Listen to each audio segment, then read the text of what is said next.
दोस्तों नमस्कार, आदाब, सत श्री अकाल। चैट विद सुरेंद्र वत्स के नए एपिसोड में आप सबका बहुत बहुत धन्यवाद। जितने आभार प्रकट किए जाएं उतने कम। आपके इसी प्यार की वजह से, इसी सपोर्ट की वजह से हमने 5 लाख सब्सक्राइबर का एक माइलस्टोन पूरा किया है। उसके लिए विशेष रूप से धन्यवाद। हम हर बार आपसे रिक्वेस्ट करते हैं कि आप जिन लोगों को मिलना चाहते हैं उनके नाम चैट बॉक्स में लिखिए, लेकिन कंपनी के नाम को मत चैट बॉक्स में लिखिए, और आप उसका सम्मान कर रहे हैं। आपने एक नाम बार बार लिखा और आपके आदेश पे हमने उनको आमंत्रित किया। डायरेक्ट सेलिंग इंडस्ट्री का एक बहुत बड़ा नाम है। आइए मिलकर स्वागत करें। शिव कुमार जी आज हमारे मेहमान हैं। शिव कुमार जी, चैट विद सुरेंद्र वत्स में आपका बहुत बहुत स्वागत है। Thank you so much sir. सबसे पहले आपका बहुत बहुत धन्यवाद कि आपने हमें chat with Surendra Vats YouTube channel पर आने का मौका दिया।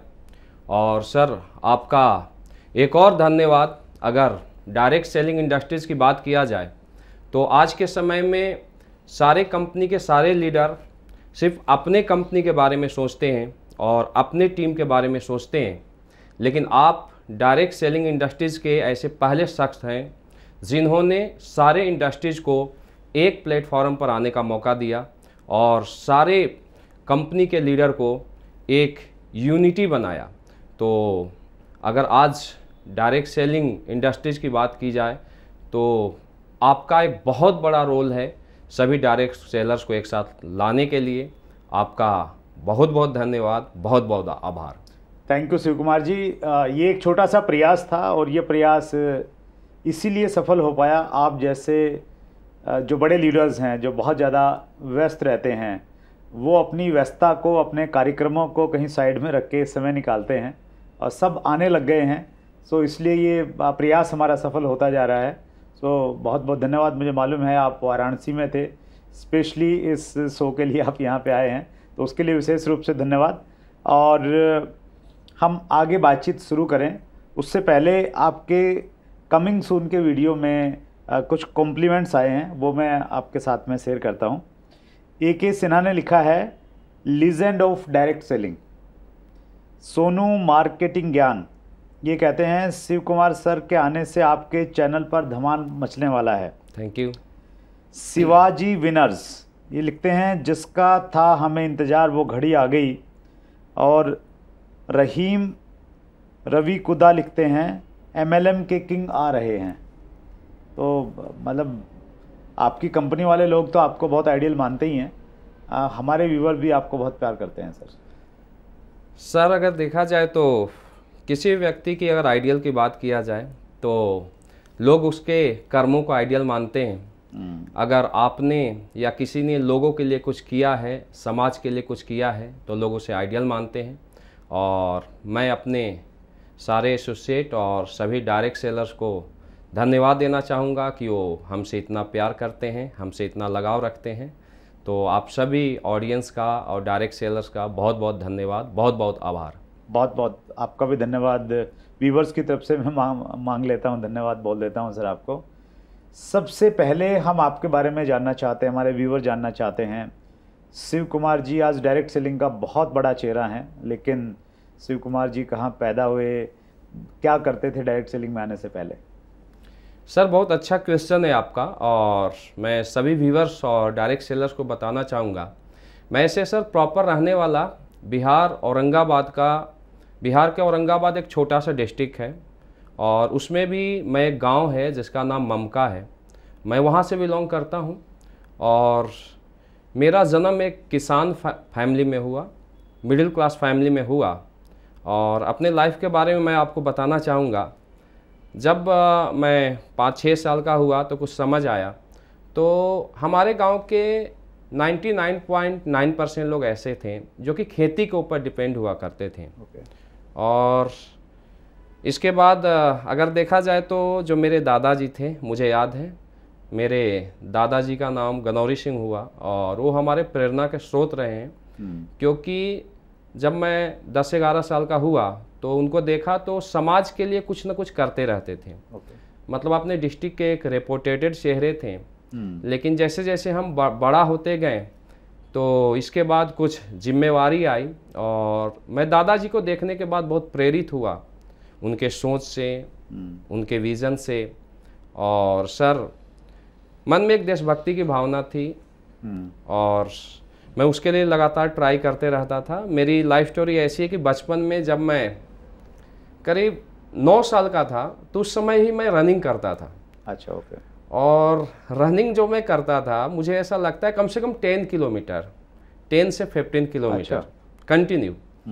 तो इसके बाद जब धीरे धीरे जब मैं बड़ा हुआ, 12 साल, 13 साल, 14 साल का, तो मेरे फादर भी एक किसान थे, तो आर्थिक तंगी से धीरे धीरे गुजरना पड़ा। उसके बाद मैं कुछ करना चाहता था समाज के लिए, देश के लिए। तो जब मेरी 16 साल की एज हुई तो हमने इंडियन आर्मी के लिए ट्राई किया। अच्छा। और केवल 16 साल की एज में ही मैं आर्मी में भर्ती हो गया। अच्छा, 16 साल की एज में भर्ती हो सकते हैं? जी जी सर। अच्छा। पहले 16 ईयर था।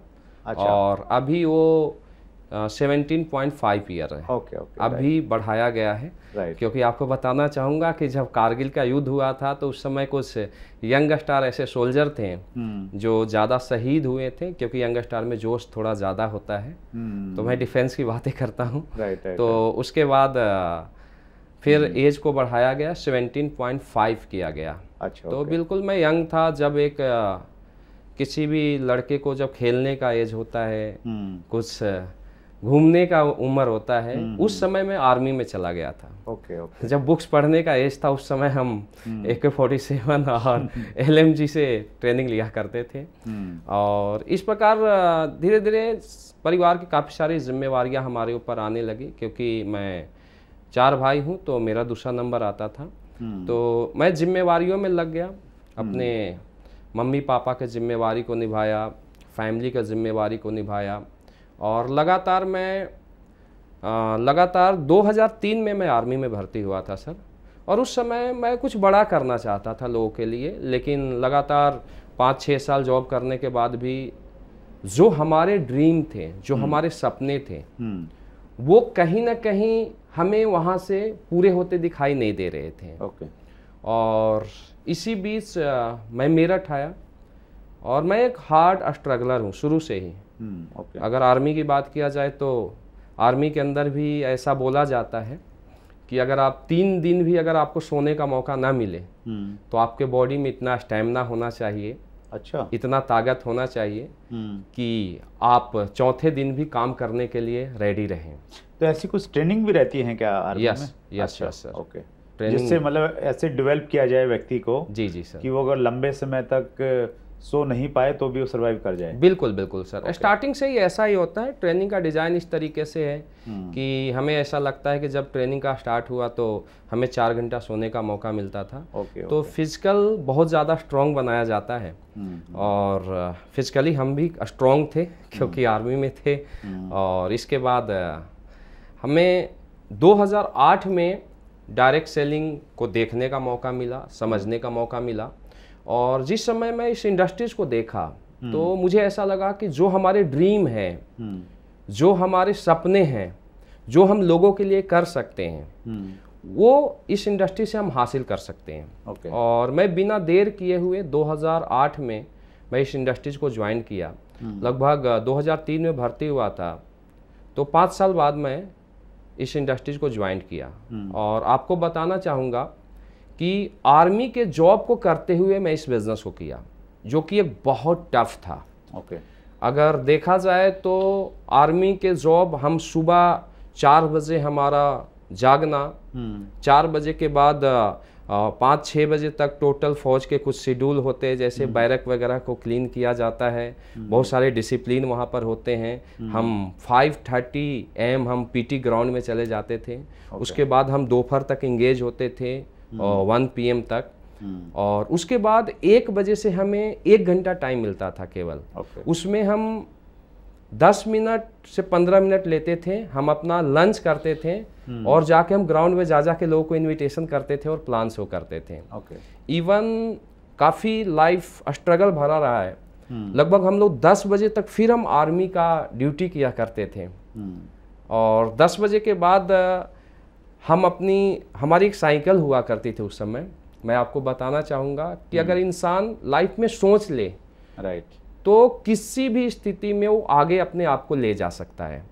तो हमारा फिर 2 बजे से हम शाम के 6 बजे तक एंगेज होते थे, फिर हमें आधा घंटा ब्रेक मिलता था, और लगभग हम उस समय सेना में नए थे, यानी 5 साल का जॉब, आर्मी में रिक्रूट बोला जाता है उसे, और यंग सोल्जर बोला जाता है, तो सेना के जवान थे सर। और 10 बजे के बाद हम अपनी साइकिल को निकालते और 5 किलोमीटर 6 किलोमीटर दूर जा जाके, जिसको हम सुबह इनविटेशन करते थे मॉर्निंग के वक्त या हम दोपहर के वक्त 1 से 2 बजे के बीच, उसको जा जाके हम लोग प्लान प्रेजेंट करते थे। इवन मेरी लाइफ स्टोरी ऐसी रही है सर कि जब हम 10 बजे चले जाते थे तो मेरठ के अंदर मैं काम स्टार्ट किया था, तो महीने में मुझे ऐसा लगता है कि 25 डेज हम रात का खाना नहीं खाते थे। अच्छा। क्योंकि लगभग यस सर, क्योंकि जब हम वहाँ से लौट के आते थे तो लगभग 12-1 नाइट हो जाता था, तो 1 बजे कुछ मिलता नहीं है।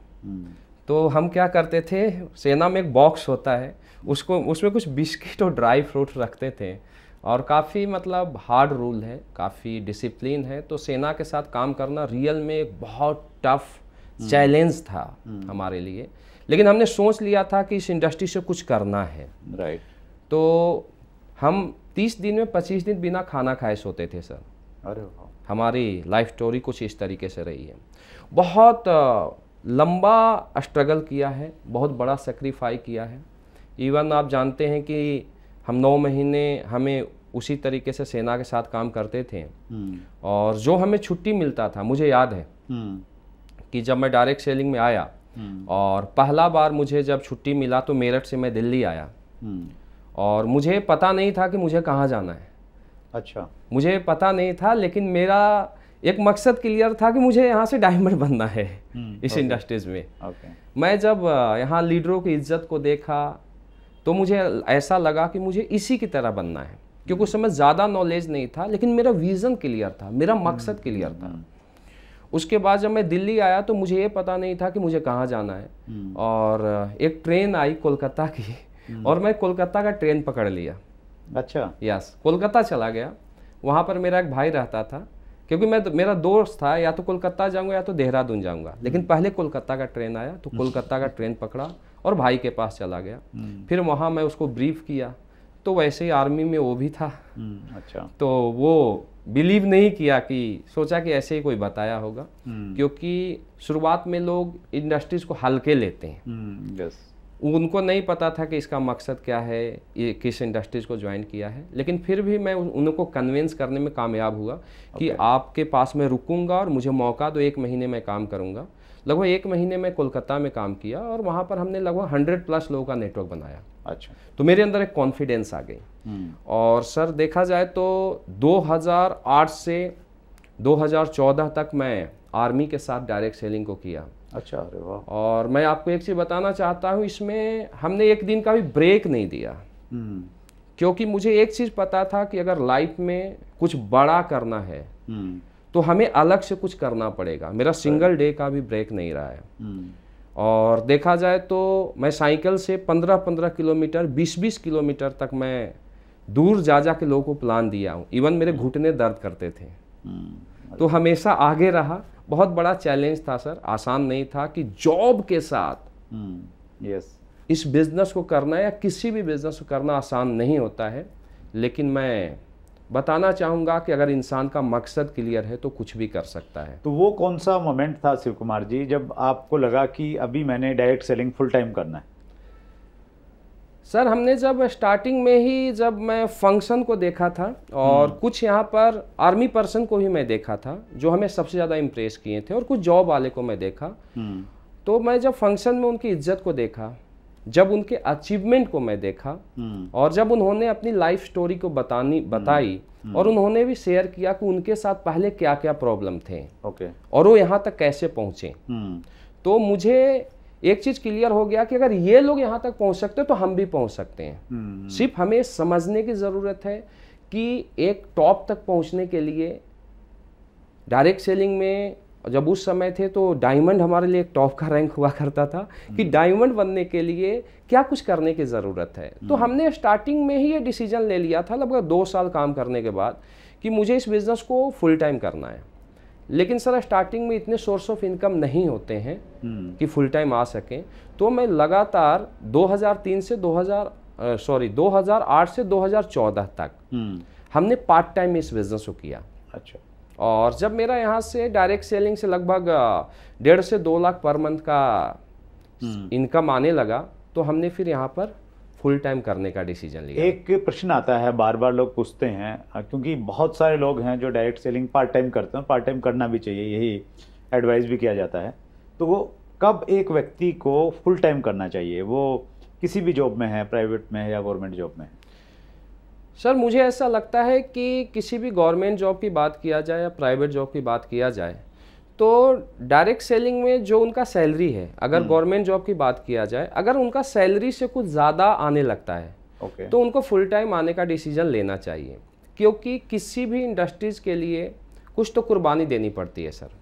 मेरा एक चीज़ बोलना है, और मैं शुरू से एजुकेशन को बहुत ज़्यादा प्रायोरिटी दिया हूँ कि 2 जगह पर कहीं भी सक्सेस नहीं मिल सकती। 2 नाव में पैर नहीं रखना, 2 नाव में पाँव नहीं रखना चाहिए। लेकिन इम्पोर्टेंट ये है, जैसा आप कह रहे हैं, कि आपका डायरेक्ट सेलिंग इंडस्ट्री से कम उतना सैलरी, उतना इनकम आ जाए जितना सैलरी आपको मिल रहा है, तब आप डिसाइड कर सकते हैं। यस सर, क्योंकि स्टार्टिंग में सर यहाँ पर ही पैसे की ज़रूरत पड़ती है और बिना पैसे को सर्वाइव करना बहुत मुश्किल है।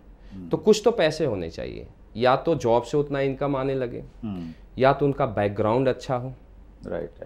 तो अगर फाइनेंशियल बंदा फ्री है तो मेंटल भी फ्री रहेगा और वो बड़ा काम कर सकता है। तो जॉब से थोड़ा ज़्यादा सैलरी आना जरूरी है। नेक्स्ट स्टेप पे बढ़ते हैं शिव कुमार जी।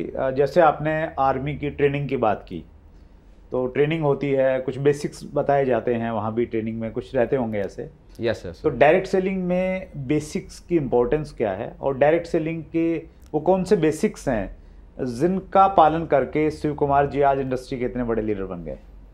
चलिए, बहुत अच्छा क्वेश्चन है सर आपका। और बेसिक की अगर बात किया जाए तो मैं बेसिक ग्राउंड लेवल पर बहुत ज़्यादा काम किया हूँ, और हमें ऐसा बोला जाता था कि सेल मशीन बोला जाता था स्टार्टिंग में। ओके। तो अगर बेसिक की बात किया जाए सर, तो बेसिक अगर डायरेक्ट सेलिंग में अगर हम स्टार्टिंग करते हैं तो इनविटेशन सौदा प्लान ही होता है। राइट। अगर किसी भी लीडर की बात किया जाए तो फेल क्यों होता है? क्योंकि अगर हम देखा जाए तो हमें लोगों को अपने साथ लाना होता है, लोगों को ट्रेन करना होता है, लेकिन जब तक लोग हमारे साथ आएंगे नहीं तब तक हम उसे एजुकेट कैसे करेंगे? राइट। सबसे बड़ा क्वेश्चन मार्क्स है। तो किसी भी लीडर के लिए 2 चीज़ स्ट्रांग होना स्टार्टिंग में ज़रूरी है। इनविटेशन सौदा प्लान, अगर इनविटेशन सही है तो और सौदा प्लान सही है तो कहीं से भी सेल निकाले जा सकते हैं। मैं आपको बताना चाहूँगा कि मैं रहने वाला, आपको स्टार्टिंग में बताया कि बिहार औरंगाबाद से हूँ, और मैं मेरठ से बिजनेस का स्टार्ट किया।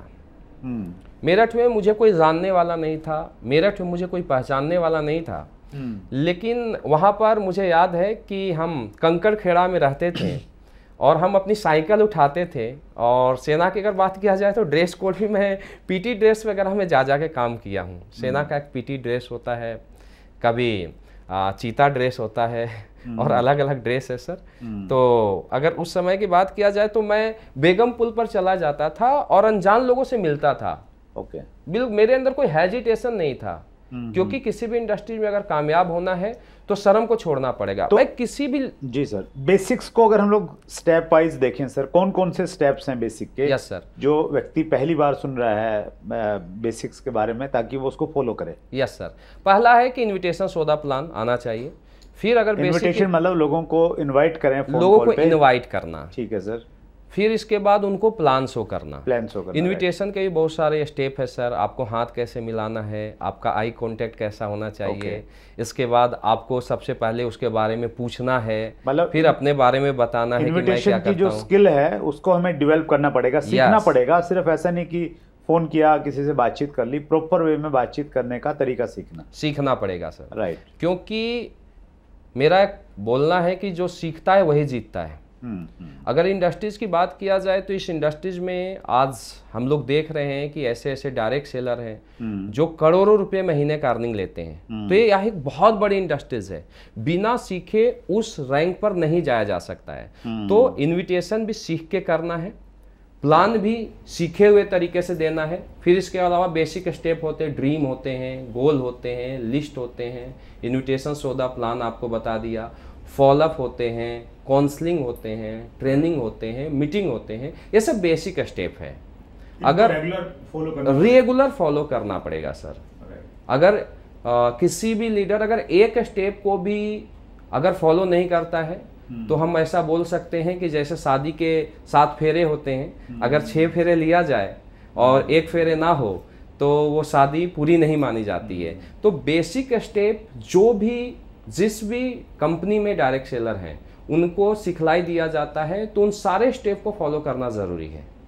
क्योंकि हमेशा अगर कामयाब बनना है तो बिजनेस के सारे एथिक्स, सारे प्रिंसिपल को फॉलो करना जरूरी है। बेसिक तो बहुत ज़्यादा ज़रूरी है, पहले बेसिक मजबूत करना पड़ेगा, फिर उसके बाद लीडरशिप डेवलप करना पड़ेगा। ग्रेट सर, व्यूअर्स के कुछ क्वेश्चन लेता हूँ सर।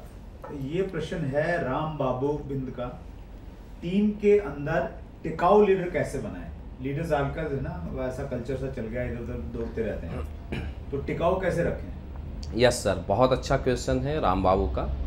और देखा जाए तो स्टार्टिंग में ऐसा बोला जाता है कि जिस तरीके से आप सिखलाई दोगे, जिस तरीके से आप ट्रेंड करोगे, जैसा एक्शन वैसा रिएक्शन। तो शुरू में ही कोई लीडर अगर आता है तो उसको ये बताने की ज़रूरत है, एक सच्चाई के साथ काम करने की ज़रूरत है कि इंडस्ट्रीज एक वैसी इंडस्ट्रीज नहीं है जिसमें कि रातों रात करोड़पति बना जा सकता है।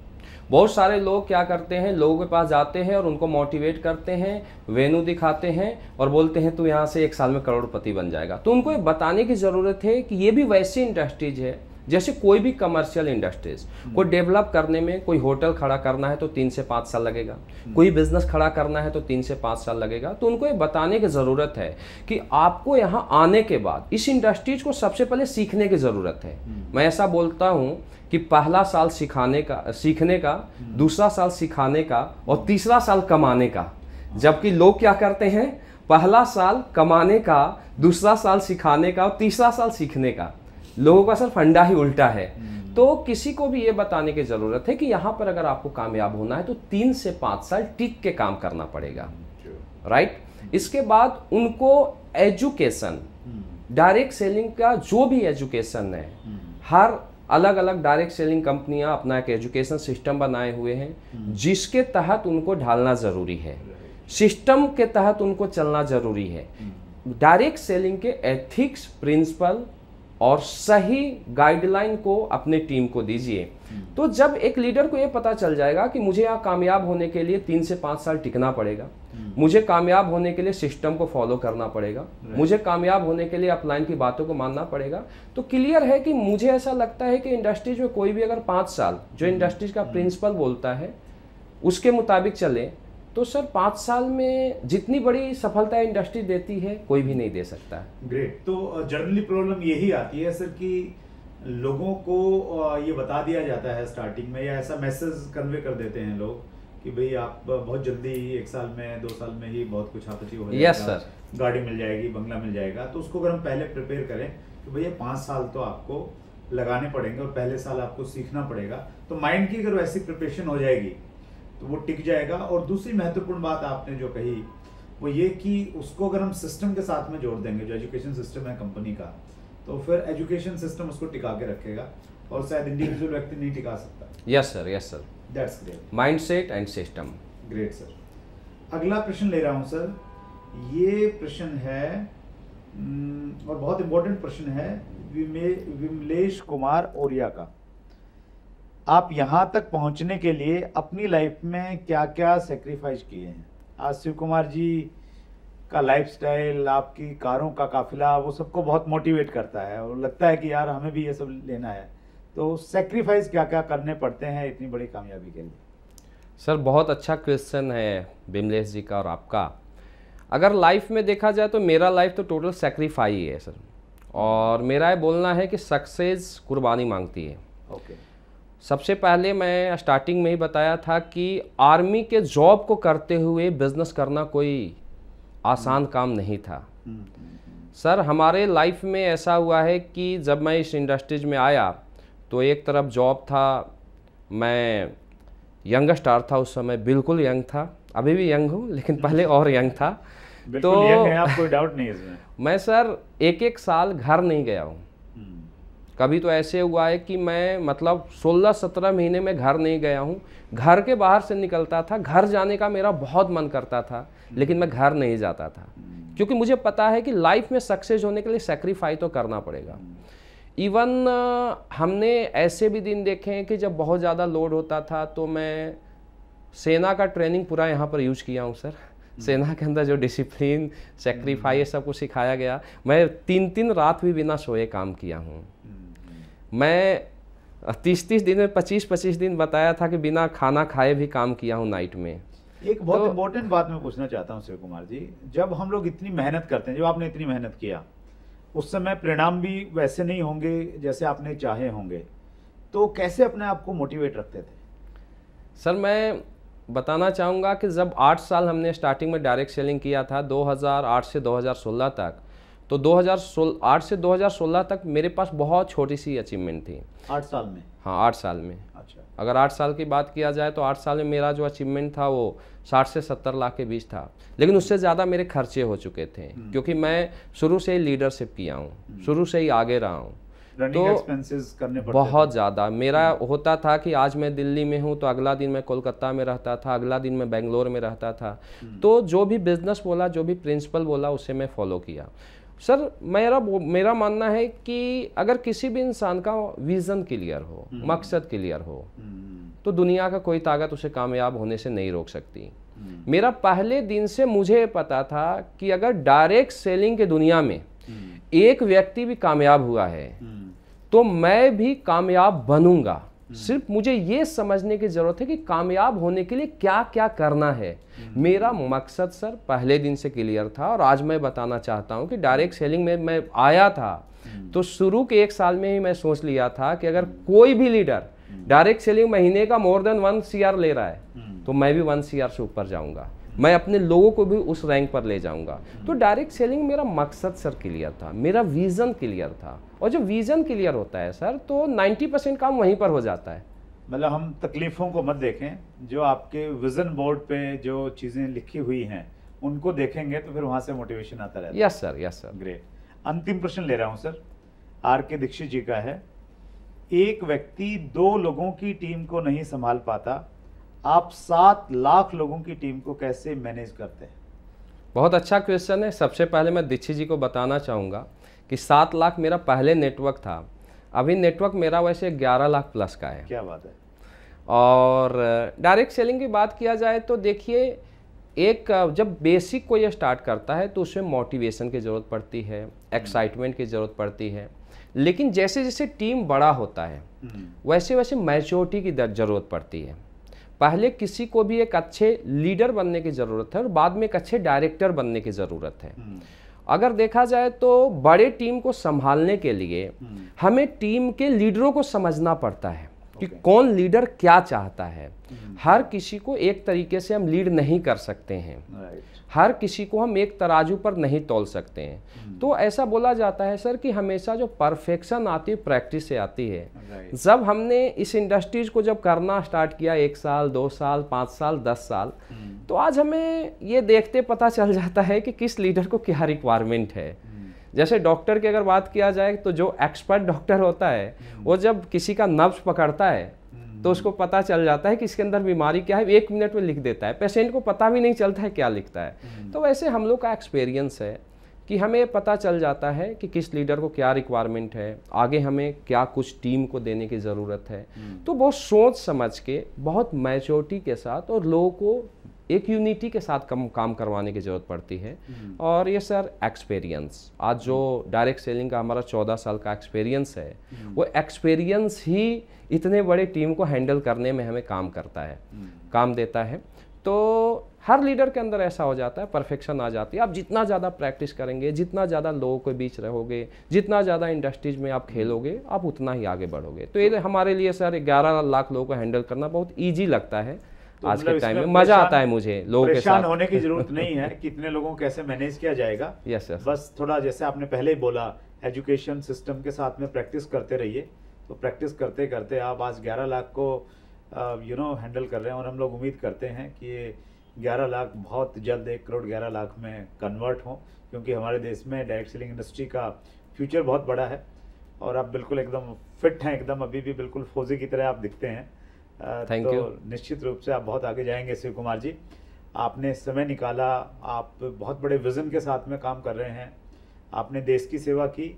और अब लोग अभी डायरेक्ट सेलिंग को भी मेरा मानना है कि ये भी देश की ही सेवा है, एक दूसरे रूप में है। हालांकि आर्मी से कंपैरिजन नहीं किया जा सकता, वो नेक्स्ट लेवल की सेवा है एक्चुअली। लेकिन ये भी एक ऐसी सेवा है जिसमें आप लोगों को रोजगार दे सकते हैं, लोगों में अच्छे संस्कार दे सकते हैं, लोगों में लीडरशिप दे सकते हैं। सो काम आप बखूबी कर रहे हैं। सो हमारा भी प्रयास यही है चैट विद सुरेंद्र वत्स के माध्यम से कि हम लोग इंडस्ट्री की सेवा करें। आपने समय निकाला सर, एक बार फिर दिल की गहराई से पूरे व्यूअर्स की तरफ से बहुत बहुत धन्यवाद। Thank you so much sir. So ये थे Shiv Kumar ji, direct selling industry का बहुत बड़ा नाम। लग्जरी लाइफ तो सब लोग जानते हैं शिव कुमार जी की, लेकिन उनके सेक्रीफाइस क्या क्या हैं, उन्होंने क्या क्या कुर्बानियां दी, वो भी हम सबको आज जानने को और सीखने को मिला। और आप केवल मात्र अचीवमेंट को मत देखिए, जो संघर्ष किया है, जिस प्रोसेस को उन्होंने फॉलो किया है, वो प्रोसेस अगर हम फॉलो करेंगे तो हम भी एक बहुत अच्छी लाइफस्टाइल को हम लोग जी सकते हैं। अगर आपने अभी तक चैनल को सब्सक्राइब नहीं किया है तो आपको इस प्रकार के बड़े लीडर्स से आप कैसे मिल पाएंगे, आपको इन्फॉर्मेशंस नहीं आएंगे। सो बेल आइकन दबा दीजिए ताकि हर नोटिफिकेशन आपके पास में आ जाए। आप किन लोगों से मिलना चाहते हैं नीचे कमेंट्स में अभी उनका नाम लिखिए, हम प्रयास करेंगे जिनको आप चाहते हैं उनको हम लोग आपके सामने प्रस्तुत करें, आपके ही प्रश्न उनको उनके सामने रखे जाएं। एक बार फिर बहुत बहुत धन्यवाद, अपना ख्याल रखिएगा। अगर आपने अभी तक chat with Surendra Vats channel को सब्सक्राइब नहीं किया है तो अभी सब्सक्राइब करें और बेल आइकन दबाना ना भूलें, जिससे आपको आने वाली सभी वीडियोस की अपडेट सबसे पहले मिले और हमारी किसी वीडियो को मिस ना करें। वीडियो को ज्यादा से ज्यादा शेयर और लाइक करके अपना प्यार जरूर दें।